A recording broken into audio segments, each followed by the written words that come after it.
The moment was supposed to be sacred. 200 guests had risen from their seats, their eyes fixed on me in my white gown as I stepped into the light of the chandelier's violins playing softly in the background. My heart should have been pounding with joy, but instead it hammered with dread. I had seen the text my father sent the night before his promise to make sure everyone sees the truth about you. I had hoped it was just another cruel bluff. I was wrong. Richard Mitchell, 62 years old, tall, broad, with silver streaks in his hair and a face hardened by decades of anger, suddenly pushed his chair back and strode toward me. For a split second, I let myself believe he might take my hand, play the role of father of the bride, offer the gesture every daughter deserves. But when he reached me, his eyes weren't soft with pride. They were narrowed, gleaming with contempt. And then, without a single word, his hand came crashing across my face. The slap rang out like a gunshot. My head snapped to the side veil, tumbling off my shoulder, the taste of blood blooming instantly in my mouth. The violins screeched to silence. 200 guests gasped in unison, the sound a wave of disbelief rolling through the hall. I stumbled back, clutching at my gown as though lace could shield me from the humiliation scorching every inch of my skin. "You are a disgrace!" My father spat, his voice booming as if he were delivering a verdict in a courtroom. "You are not my daughter. You are nothing but shame to this family." He said it loudly, deliberately, ensuring every single guest would hear. Phones lit up recording, capturing forever the moment a father shattered his daughter's wedding day. Some guests covered their mouths in shock, others muttered, "Oh my God," and one woman shook her head and whispered, "Monster." But no one stepped between us. They only watched, stunned into stillness. And then I saw her, my mother, Linda. She was standing just behind him in her pale blue dress, clutching a small clutch bag to her chest. For years, she had been the quiet shadow of our family, the one who absorbed his rages, the one who whispered, "Don't fight back," when I was young and bruised. I searched her face now for any sign of outrage, of protection, of a mother's instinct to shield her child. But she didn't move. She didn't even look at me. She lowered her head, eyes fixed on the floor, silent. That silence cut deeper than the slap. It told me I was alone, abandoned not just by my father's cruelty, but by my mother's surrender. James rushed to my side, his hands steadying me, his voice frantic. "Laura, are you okay? Should we stop this?" His presence was the only anchor in the storm, but the humiliation still burned my cheek, throbbing beneath the makeup.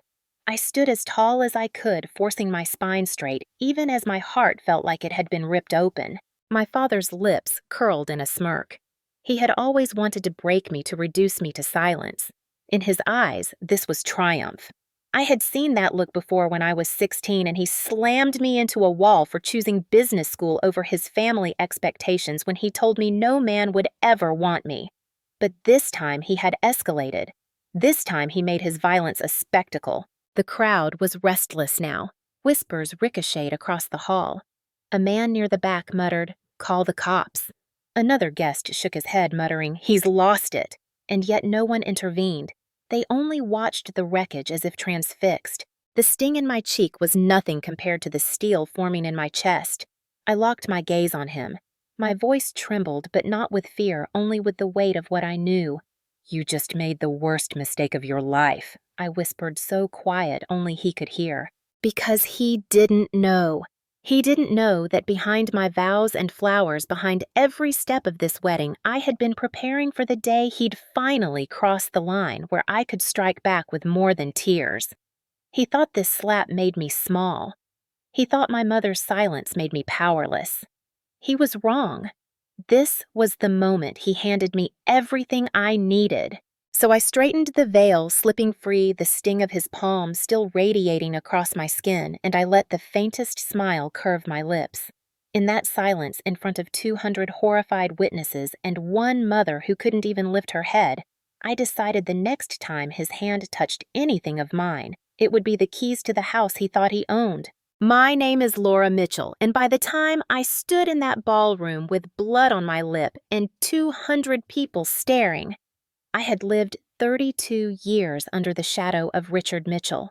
To the outside world, my father was a respected businessman, the kind of man who wore tailored suits, who barked orders into phones, who had his name etched on the plaque of the local country club. Inside our home, he was a storm that never ended. His voice wasn't just loud, it was law. His fists weren't just heavy, they were routine. My earliest memory of him is the sound of a belt sliding through its loops. I must have been 6, maybe 7, and I had spilled a glass of milk on the carpet. He towered above me, his face twisted with disgust, and the next moment the leather came down across my back.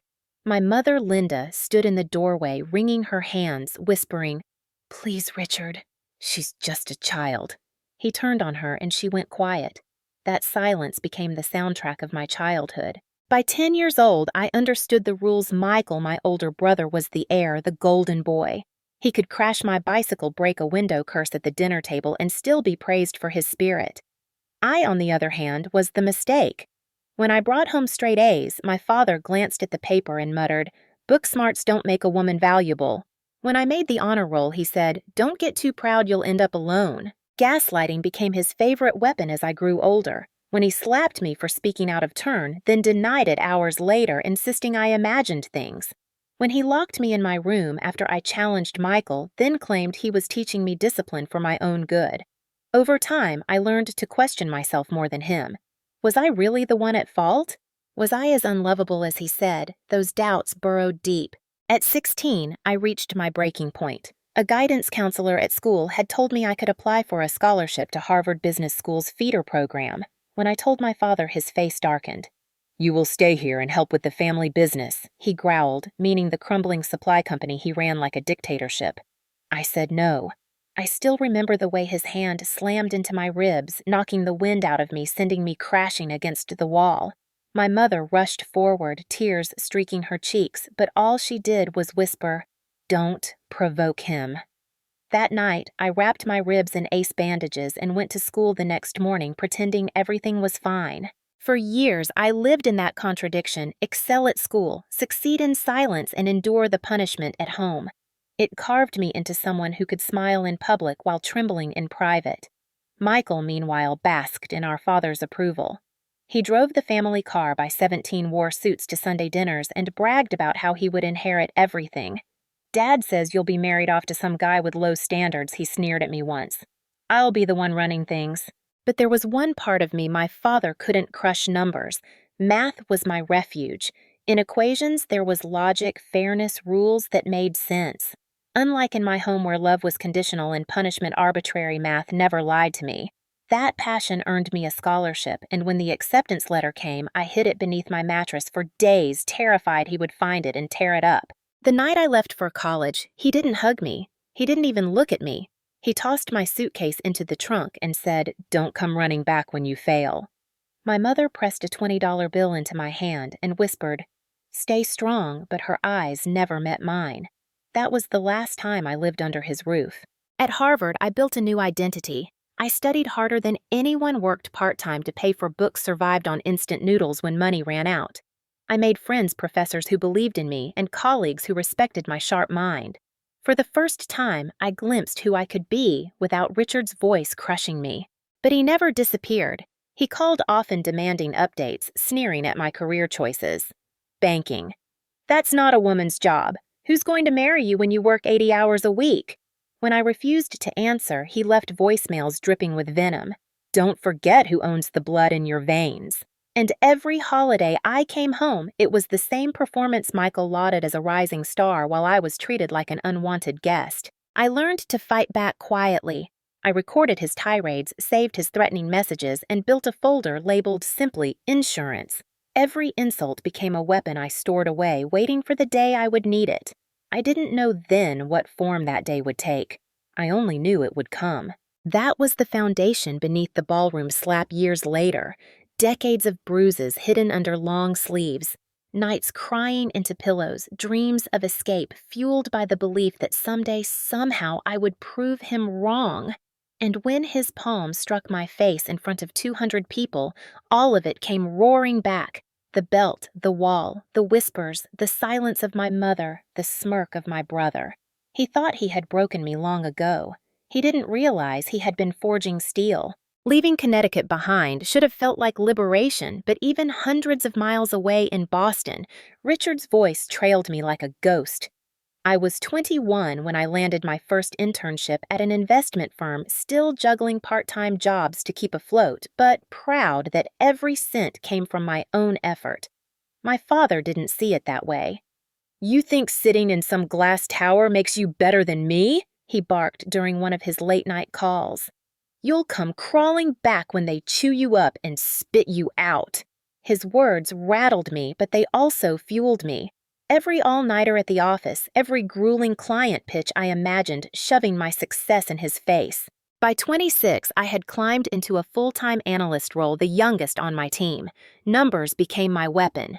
I could dissect a portfolio with surgical precision spot risks others missed, and it earned me respect. For the first time, colleagues asked for my opinion instead of dismissing me. But even as I thrived, Richard refused to acknowledge any of it. When I called home to share that I had been promoted, he snorted, "Promotions don't mean anything if you don't have a family. You're still a failure." It was around then that the mortgage entered the picture. His business, the same company he insisted I should have taken over, was crumbling. The supply contracts dried up, debt piled on, and suddenly the proud man who once told me I was worthless was calling in desperation. "I need your signature," he said, voice strangely strained. "Just co-sign a refinancing, help your old man out." I should have said no. Every cell in my body screamed not to trust him. But my mother begged me on the phone, whispering, "Please, Laura, we'll lose the house." Against my better judgment, I agreed. I signed the papers, and with that, my name became tied to the roof over his head. It was a decision I regretted almost instantly. The calls started again, not with thanks, but with demands. "You owe me, you'd be nothing without me," he sneered, twisting my reluctant help into another form of control. But this time I didn't cave. Quietly, I began preparing. I started meeting with Megan, my closest friend from college who had gone on to law school. She taught me about contract law, about rights buried in fine print. "If he ever crosses the line again," she told me, "you'll have leverage. Don't just survive him, outsmart him." And so I built my life piece by piece with an armor he couldn't touch. I bought a small townhouse in Boston with my own savings. I locked my accounts, changed my number twice, and only left a single line of contact open so he couldn't claim I had abandoned him. I kept every voicemail, every threatening email, cataloged them in folders. Each one was a brick in the wall I was building between us. Meanwhile, love crept in through the cracks. James entered my life unexpectedly, a colleague's friend, kind-eyed and steady in a way I'd never known. He didn't flinch when I told him about my past. He didn't try to fix me. He simply stood beside me, showing me what family could feel like. With him, I learned laughter didn't have to end in shouting, and silence didn't have to mean fear. When he asked me to marry him, I felt something I never thought I would safe. But safety was fragile with Richard still out there. As the wedding approached, his calls grew darker. "Don't think you can play the perfect daughter on stage," he warned. "I'll make sure they all see who you really are." His threats had a familiar sting, but this time I wasn't that trembling teenager anymore. I was a woman who knew the weight of contracts, the power of documentation, the value of strategy. I didn't cancel the wedding. I refused to let him steal another milestone, but I did prepare. With Megan's help, I updated every legal document tied to the mortgage. I lined up clauses, signatures, contingencies. I knew that if he ever humiliated me again, I had the power to sever the lifeline that kept him afloat. He thought he owned me because my name was on his survival. What he didn't know was that I had already written the script of his downfall. And so, when the day came, when the chandeliers glittered above me and his hand cracked against my face before 200 horrified witnesses, I didn't crumble. I bled. I burned with humiliation. But underneath it all was the cold clarity of someone who had been waiting for this exact moment. He thought the slap was the final act. He didn't realize it was only the opening scene. The weeks leading up to the wedding were supposed to be filled with flowers and fittings, cake tastings, and laughter. Instead, every day carried the thrum of dread like a storm building on the horizon. James tried to distract me, whisking me away for quiet dinners or walks along the Charles River, but each time my phone lit up, my stomach dropped. Richard's number. His words were never tender, never congratulatory. They were sharpened knives aimed straight at me. The first call came 2 weeks before the ceremony. "You're making a fool of yourself," he said, his voice low and dangerous. "Dragging the Mitchell name into some circus with your banker boy. Everyone will see you for what you are." I hung up, but the chill lingered. When I told my mother about it, she sighed. Voice hushed as if she were hiding from him even over the phone. "He just wants to feel included," she whispered. "Don't provoke him." That was her refrain my entire life, don't provoke him. What she never understood was that his rage didn't need provocation. It was constant, always simmering, always waiting. A week before the wedding, he escalated. He showed up at my Boston townhouse uninvited. I opened the door to find him standing on the porch in his dark overcoat, eyes like flint. He didn't congratulate me, didn't ask how I was doing. He stepped inside without permission and scanned the living room like an inspector. "So this is where you live," he sneered. "You think independence makes you strong? You'll come crawling back when the bills pile up. You always do." I stood my ground, but my hands trembled behind my back. James was at work. I was alone with the man who had once broken my ribs. That night I called Megan. I told her about his visits, his threats, the way my mother still begged me to keep the peace. Megan's voice was calm, steady, a lifeline. "Laura, listen to me. He thrives on control. He wants to scare you into canceling, into making this about him. But you've prepared. You've got leverage. You've got documentation. If he does anything public, anything that humiliates you again, we'll strike back. He won't see it coming." Her words steadied me, but I still felt the weight of his shadow. 3 nights before the wedding, his message arrived. Not a call this time, a text. Short, deliberate, like a blade slipped under a door. "Tomorrow I will remind you who you really are. Everyone will know." My hand shook as I read it. I showed James, and he swore we should get a restraining order. But part of me knew better. Paper boundaries meant nothing to a man like Richard. He thrived on crossing lines. Still, I saved the text, filed it in my growing folder of evidence. Each message was another stone in the wall I was building against him. The rehearsal dinner was the last warning sign.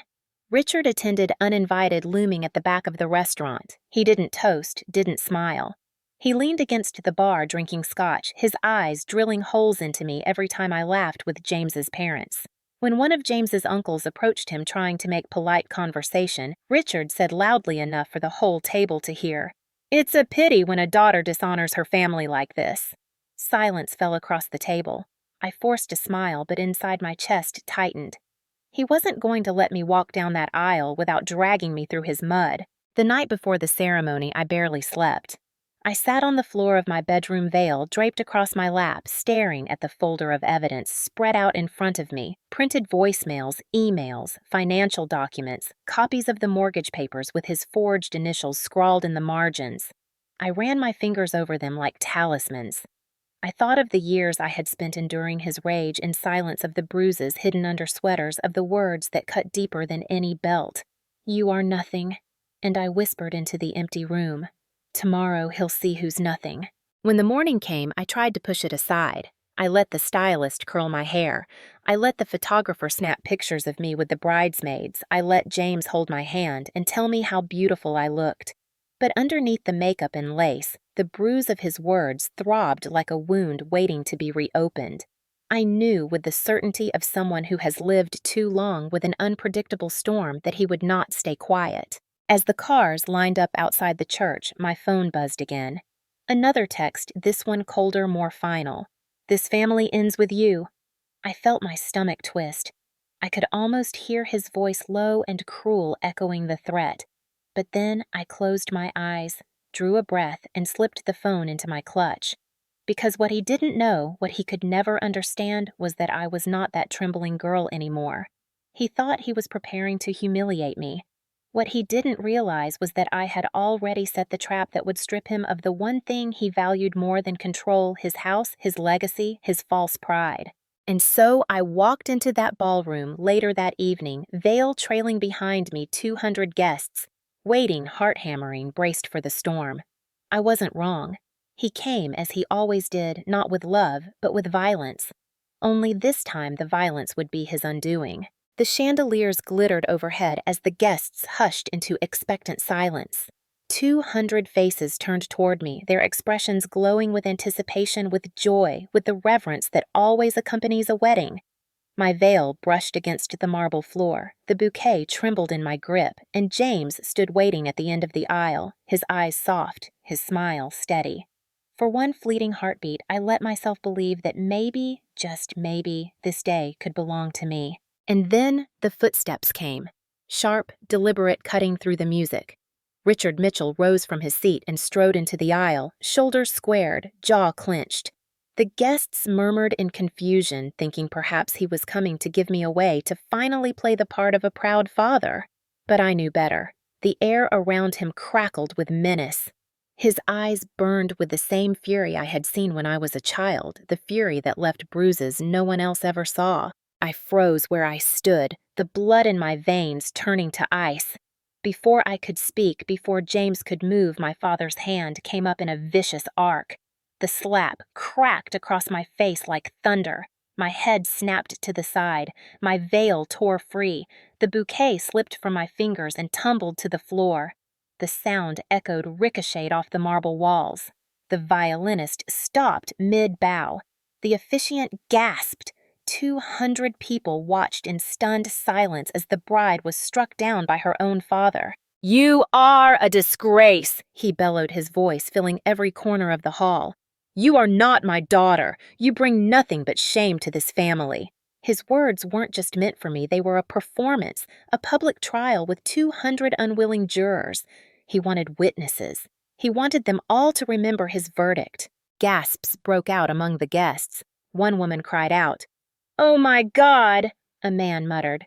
"Someone stop him!" Phones lit up cameras recording the moment seared into digital memory, but no one stepped between us.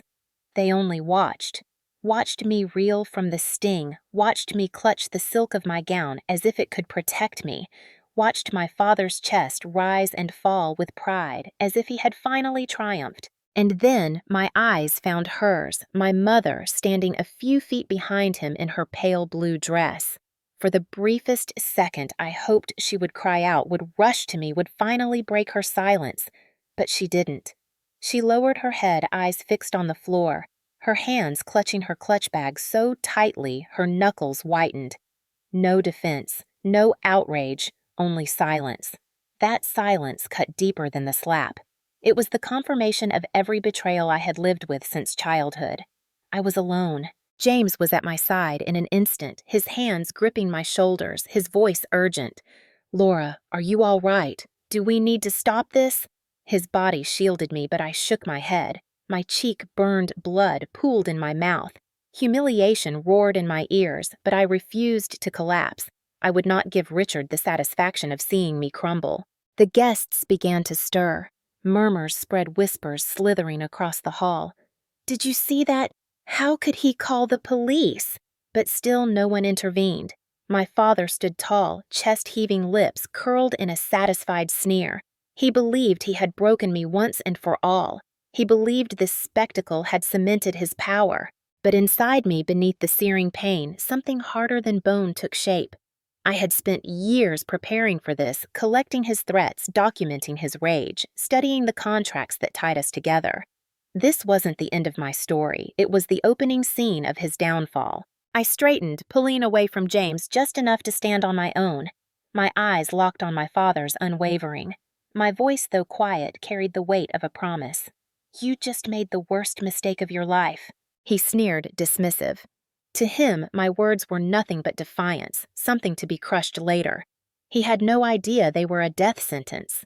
The officiant cleared his throat nervously, unsure whether to continue.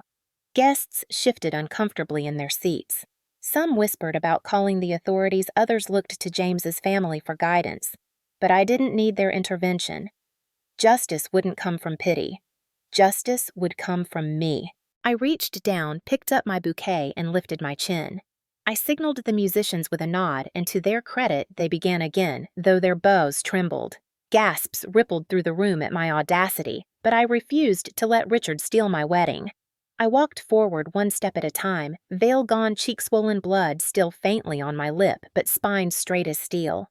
Every eye was on me, not on my father, not on his violence, but on me, and I would make sure they never forgot what they had seen. Behind me, I heard Richard mutter curses under his breath. He didn't follow.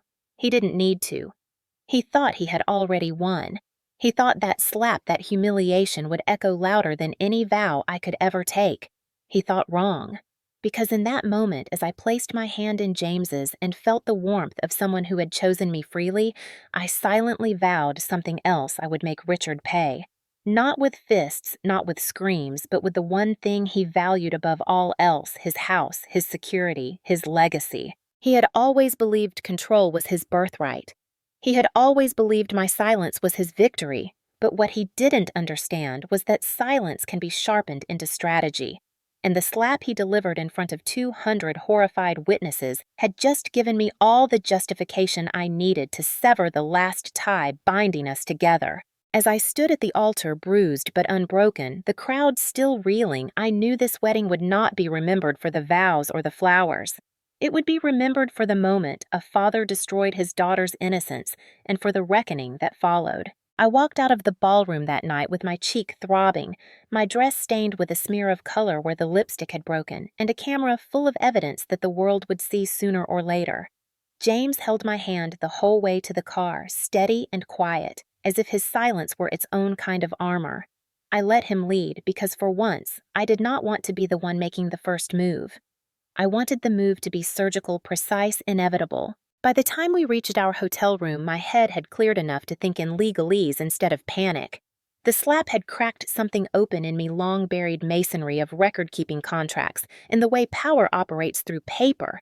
For years, I had collected his outbursts, his threats, his attempts at control. I had stacks of voicemails and email threats, and then, crucially, the mortgage paperwork from a decade earlier that tied my name to his roof. I had signed in a night of fear and pressure because my mother begged me. I had been naive trying to save a family house that had never been a refuge, but that signature was not a chain to my heart anymore. It was a key to his downfall. I called Megan at midnight. Her voice, always level, came through the line like the sound of someone who had already thought 3 moves ahead. "Tell me everything," she said. I told her every word Richard had shouted, every threat, the texts, the way my mother had lowered her head. At the end, I said I want him to lose the house. Not out of cruelty, out of necessity. He needs to feel the cost of what he did. Megan was quiet for a beat. "There are ways to make this hurt where it counts," she said. "You signed as a co-signer. If we can prove coercion fraud or forgery, the bank has the right to accelerate loans, demand payment, and even institute foreclosure if the borrower cannot pay. But the safest, fastest lever is fraud. If he falsified documents, backdated signatures, or forged your consent in transactions, we take it to the lender and to the local council. We also give the bank evidence. They cannot ignore the video of the assault, the timeline of threats, and any paper trail showing he misrepresented financial information. Banks hate reputational risk. They will move if they think they were party to a fraudulent scheme. I had long suspected he'd manipulated the books. The company had always been a paper trail of smoke, offshore accounts, missing invoices, phantom contractors, classic signs he'd cooked numbers to look solvent. I had never had proof. But now, as if the universe were obliging, the videos from the wedding would be the proof of motive violence, public humiliation, a man willing to sabotage his daughter's life for control. The grotesque spectacle was also a stamp of character. Megan advised a multi-pronged approach: notify the lender with a demand packet file, a police complaint for domestic battery and coercion, and prepare a civil action for rescission of the mortgage based on fraud and undue influence. The next morning, James drove me to Megan's office. The firm smelled of coffee and paper. The fluorescent lights made everything sharper, more real. Megan spread out a folder and we added the high-resolution stills from the wedding, the text messages, my recordings, and copies of the mortgage documents. She pointed to a clause in one of the refinancing forms. "Look here," she said. "This line was altered after the fact." "The notarization stamp is inconsistent." She tapped the paper with a pen. "We'll have a handwriting analyst swear that those initials are not yours. We'll have a bank forensic team review the loan file. If there is any tampering, the lender is obligated to act. I felt a strange calm wash over me. The path from slap to sanction was legal, rational, grounded in paperwork and procedure, the kind of thing my father despised because it required no testosterone, no public display. It required patience time and law. Megan picked up the phone and called a contact at the lender we had been quietly cultivating for months while I had been in investor meetings for work. She explained the situation in crisp terms: potential fraud, domestic violence, reputational exposure. Within 24 hours, a bank compliance officer requested a sit-down. That meeting was polite on the surface and brutal underneath friendly faces, clipped questions, the cold appraisal of risk. I handed them the video on a USB drive. I watched their faces as they watched my slap. The optimism of the loan manager turned to alarm. Banks are slow until something threatens their balance sheet or brand. The phrase reputational risk is a lever. Megan made it work. We sent a formal letter alleging fraud and requesting an immediate internal audit of the loan file. Simultaneously, Megan filed a police report detailing the battery and the coercion to obtain my signature. We did not say revenge out loud. We used the language of law fraud, undue influence, forgery, coercion. Within 3 days, a local investigator came to our house, clipboard in hand, asking questions about the mortgage history, requesting access to old emails and bank statements. The lender placed a temporary hold on any further refinancing or transfers out of the property. The compliance team sent a terse notice to Richard's attorney asking for documentation relating to the loan. I knew from experience that once the gears of compliance start grinding, they can be unforgiving and they attract other forces: auditors, counsel, even law enforcement. When word leaked because in a small town nothing ever stays private, neighbors began to take sides. Some called Richard a disgrace. Others shook their heads and said these were family matters. But the bank's interest was not neighborhood gossip. It was numbers, and numbers can devour reputations faster than any rumor. Richard, meanwhile, did not grasp the rapidity of the legal machinery he had triggered. He was panicked, wild, lowering his voice into the speakerphone when he called my mother and my brother. "It's a bluff," he said to Michael. "It's just a little scolding, she'll back down." Michael was silent on the other end. He had lived in the warm light of father's favor for so long that he feared the cold glare of consequence. That silence, I later learned, was not sympathy. It was calculation. We watched the bank's letter go out to Richard, a demand for documents, a notice of investigation, and a warning about potential acceleration if material misrepresentations were discovered. He lashed out publicly, shouting at neighbors, calling the town gossipers to his side, trying to shape a narrative that painted me as ungrateful. But the video had teeth. Once the bank's compliance team flagged the loan file for discrepancy, an outside forensic auditor found irregularities in a tranche of checks and an altered page among the refinancing documents. The handwriting on a marginal note, the sequence of deposit timestamps, all pointed to manipulation. Then the lender called with consequences. Not immediate eviction. That would be melodramatic and messy. Instead, they issued a formal notice because of suspected fraud. The loan could be accelerated until the matter was resolved. That meant Richard had to produce funds or risk the bank calling the loan. Panic set into his days like a fever. He could not conjure liquidity out of thin air. His business, already paper thin, could not absorb the shock. At home, my mother finally called me, voice small and ragged. "They sent me a letter," she whispered. He's tremoring. He says he can't pay. Maybe he needs help." My throat tightened. For the first time, I heard regret sob through her words. But it was late for apologies. The house, the place where I'd been hit and shamed, was now on the cliff of loss because he had chosen to turn the world against me. I did not gloat. There was a peculiar sadness to watching a man who had once been the axis of our family reduced to frantic phone calls, bargaining with contractors, sneering in front of neighbors, while his world slowly unraveled. I had not set this trap out of cruelty. I set it because justice, measured and proportionate, demanded accountability. He had weaponized his fatherhood to humiliate me. I weaponized truth to strip him of the illusion of unassailable control. Within 2 weeks, the bank's Special Investigations Unit had compiled a packet substantial enough to move from internal suspicion to formal action. They notified Richard that unless he could clear the discrepancies and come up with immediate funds, they would accelerate the loan and initiate foreclosure proceedings. He made frantic attempts to salvage the situation, calls to old contacts, promises of sudden income. But the gaps in the ledger were real, and the public video made him a liability the lender did not want. As the first notices landed on his doorstep, I sat with James and Megan and drank coffee in the small hours, exhausted and wired. My cheek had long since healed. The bite of humiliation had evolved into the cold satisfaction of someone who had spent years preparing for one exact test.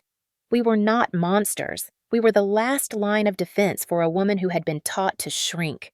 That night, looking out over Boston's lights, I felt the tilt of the scales tip.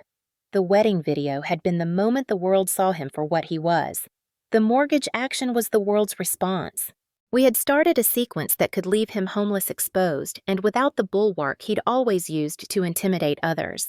It was a heavy thing to set in motion. I had imagined many forms of revenge in the nights I cried into my pillow, but none had felt as clean and logical as this. Hold him to the law he thought he had bent his entire life. He had slapped me in public. Now, public and legal systems would ask him to account for the consequences. The rest would be process. The rest would be inevitable. Once the bank moved, the world shifted with an almost clinical speed. Paperwork has a way of turning private sins into public facts. A letter stapled to a door, a notice filed with the county recorder, an email copied to opposing counsel. These are the breadcrumbs of consequence. Richard went from blustering bully to a man who answered the phone with his voice hollowed out by fear. He began to live in a different register, frantic bargaining, then raging, then pleading. It was grotesque to watch a man who had ruled our household with iron certainty reduced to voicemail promises and desperate calls at odd hours. At first, he lashed out where he thought he still had leverage. He called the local paper and spun a different story, wild, performative, painting me as ungrateful, a reckless daughter trying to ruin her aging father. He filed his own papers accusing me of defamation. He threatened to countersue for emotional distress. In his mind, the narrative had to change. It was a classic old man tactic if you cannot control the truth. Try to drown it in noise. He hired a small-town attorney whose fees were as much about theater as they were about counsel. Part of the performance was to show community members that he would not be cowed. That only made things worse. The viral wedding video had done a thing the Towno of Graft could not. It showed the world what the letters and rumors had only hinted at. The paper ran a cautious piece at first. Then when the bank's audit results dripped out a follow-up with the headline that local folks could not ignore, allegations of loan irregularities, linked to prominent local businessman. It is a strange cruelty of small towns that reputations calcify in front of eyes that once admired them. The same hands that once shook his at the country club now crossed in the grocery line. Conversations stopped when he entered a room. Invitations dwindled. The social scaffold that had propped up his ego started to creak and fray. Michael, my brother, was the first to distance himself publicly. Privately, he called me once and said, voice thin, "Dad says you're waging a campaign against him." He wanted to know if there was anything he could do. I told him the truth. There was nothing to do that would not be public, and the only way forward for him was to either face the truth or keep his distance. He chose the latter. In an early morning phone call a week later, I learned he had quietly transferred funds into an account I did not control and forwarded a note to our mother, advising her to keep out of it. The thing about privilege is it often chooses preservation over loyalty. Michael's abandonment cut in a different way than our father's aggression. It felt like the deliberate erasure of a sibling who once shared family lore. That absence echoed through the neighborhood like a wind through dead branches. Neighbors started to appear in doorways with hushed sympathy. One woman I'd known since grade school left a bouquet on my mother's stoop with a note. "You did what you needed to do." Another neighbor drove by Richard's house and slowed, staring in a way I had never seen before. No pity, no voyeuristic glee, only the sober judgment of people who had watched a man reveal his character in full daylight. My mother, who had long been the quiet instrument of his control, began to feel consequences she could not ignore. She stopped answering his calls in the night and instead started to answer mine. Her apologies were not cinematic. they were small, messy, full of regret. "I should have left," she whispered during one call. "I thought silence was protection. I was wrong." Her voice trembled in a way I longed to soothe and could not. Richard responded to these fractures with theatrics that were increasingly unmoored from the facts.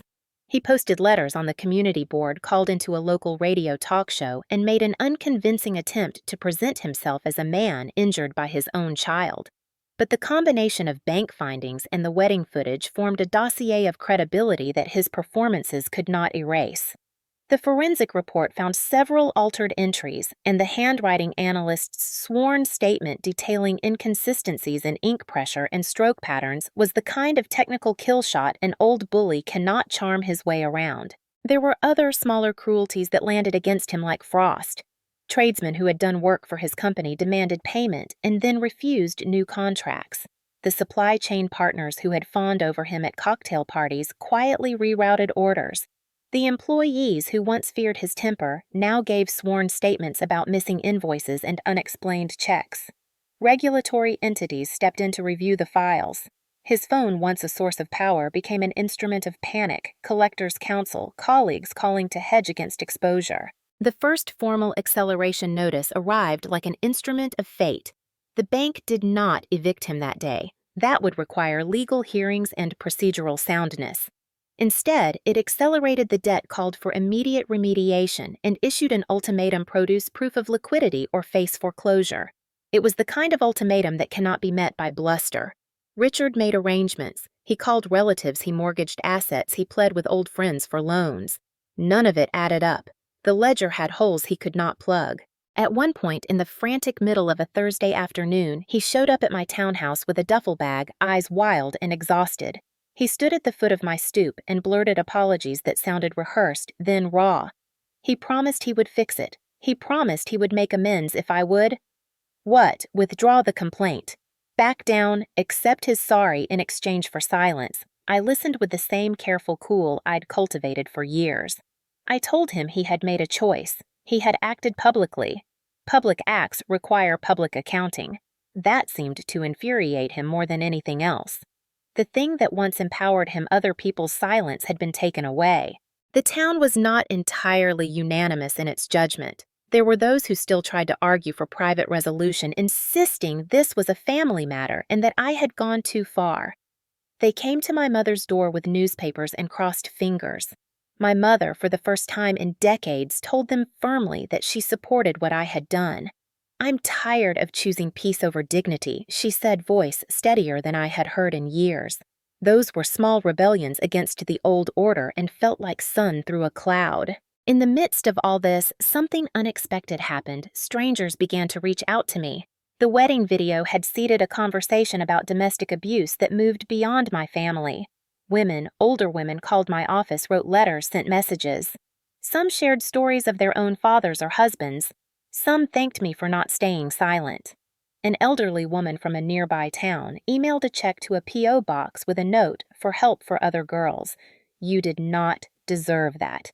God bless you." The human response complicated the calculus of revenge.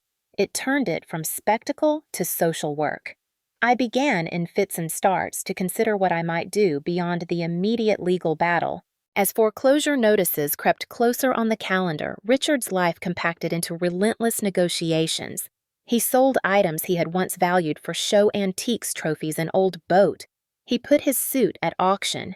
He leaned on me in auditioned ways that felt like probing for a mercy he had never offered me. My resolve did not waver, but my heart thinned a little in places I hadn't expected. The line between justice and cruelty can be fine, and sometimes I found myself staring at it uncertain. I wanted him held accountable, not crushed for sport.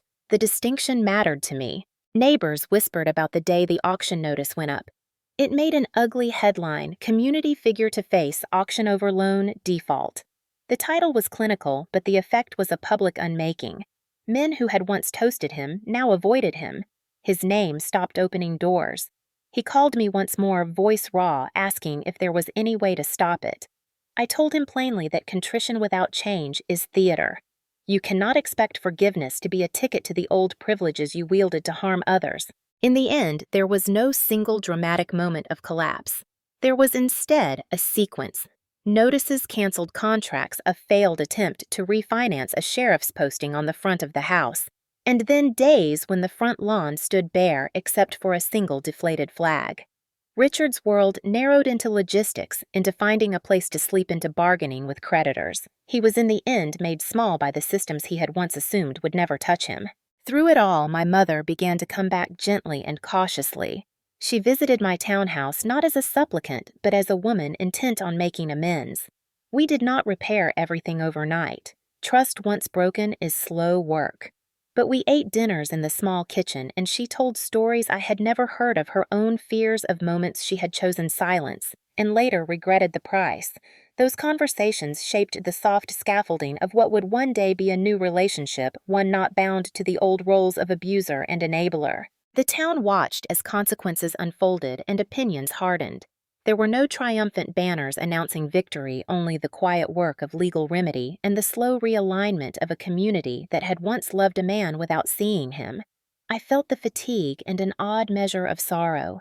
The man who had taught me to fear had been forced by his own choices into a kind of lonely accountability. He had become a cautionary tale, and my wedding, his moment of control, had become the pivot point. I did not celebrate in the way a storybook revenge might require. Instead, I called Megan late one night and told her that what I wanted next was to make sure my experience could help someone else. "I want to turn this into something useful," I said. She suggested starting a fund, a legal aid network, a public awareness campaign. The idea took root like a sapling pushing through pavement. If the town was willing to see him fall, perhaps it would also be willing to learn why such falls had to happen. The foreclosure notice finally appeared on the front door of the Mitchell house in bold black letters taped crookedly across the glass. For neighbors, it was confirmation of what gossip had already promised. For me, it was proof that paper could cut as deeply as any slap. The house where my childhood had been a theater of rage was now just another line in a bank's ledger. I drove past it once slowly and saw the emptiness already setting in. Curtains drawn lawn unkempt, a porch light left burning in the middle of the day, as if someone inside still wanted to pretend it was occupied. Richard stayed there as long as he could. I heard stories from neighbors of him pacing at night, of shouting echoing through thin walls of lights flickering on at odd hours. He tried to rally allies, but most had vanished. At the hardware store, men who once called him Rick avoided eye contact. At the country club, his membership quietly lapsed. He was no longer a patriarch. He was an exhibit, the man who slapped his daughter in her wedding dress and then lost everything. My mother drifted between that house and mine during those weeks, torn but changing. At first, she begged me to reconsider. "Maybe there's a way to stop this," she whispered, clutching her hands until her knuckles whitened. But when she visited and saw the file folders stacked in my study, evidence of forged initials threatening voicemails, the text that promised humiliation, her eyes clouded. For the first time, she said he did this to himself. The words were quiet, but they were a rupture in decades of silence. Michael, my brother, kept his distance. He sent clipped texts, "I don't want to get involved." His absence became its own kind of testimony. Once the golden child, he now found himself exposed, tethered to a father whose empire had crumbled. I did not chase him. I had no energy left to salvage a bond that had always been conditional on my obedience. The community, however, was less forgiving. Small towns hold grudges the way trees hold rings, layer after layer of memory that never disappears. At the farmer's market, I overheard whispers, "That's the daughter." Some eyes held pity, some admiration, others unease. But the narrative had shifted. I was no longer the rebellious girl who left. I was the woman who stood in a blood-stained gown and endured a slap that exposed a tyrant.